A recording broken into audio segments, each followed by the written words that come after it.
tane söyleyemedikleri.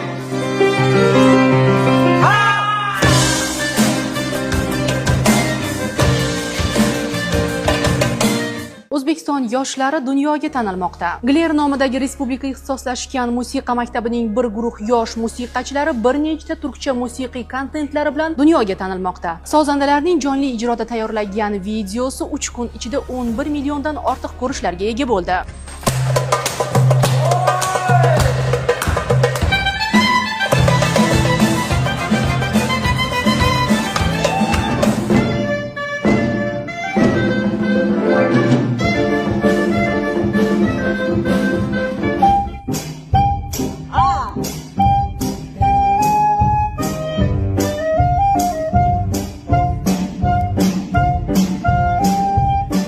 Yigitlar tomonidan ijro qilinayotgan musiqiy kompozitsiyalarning noodatiy jihati shundaki, ular asarlarni milliy cholg'u asboblari bilan hamohanglikda ijro qilishmoqda. Instagram ijtimoiy tarmog'ini portlatayotgan ushbu kontentlar izohlarida faqat iliq fikrlarni ko'rishingiz mumkin. Hattoki Ozarbayjon telekanallaridagi loyihalarga takliflar ham yozib qoldirilgan. Musiqiy jamoaning har bir sozandasi o'z ijro mahorati va pozitivning xarakteri bilan turk va Ozarbayjon musiqachilarining ham e'tiboriga tushib ulgurdi. Shuningdek, turkiyalik vokalist Doğan Cem o'zining Instagram sahifasida o'zbekistonlik yosh ijodkorlarning bu ijrolarini ko'rib, bir necha kundirki ularning sahifalaridan chiqib keta olmayotganini bildirdi. Uzun zamandır dinlerken ve izlerken enerjimi tavan yapan başka bir grup izlememiştim diyebilirim bu videolarını izledikten sonra. Vallahi sayfalarından kaç gündür çıkamıyorum, o derece yani.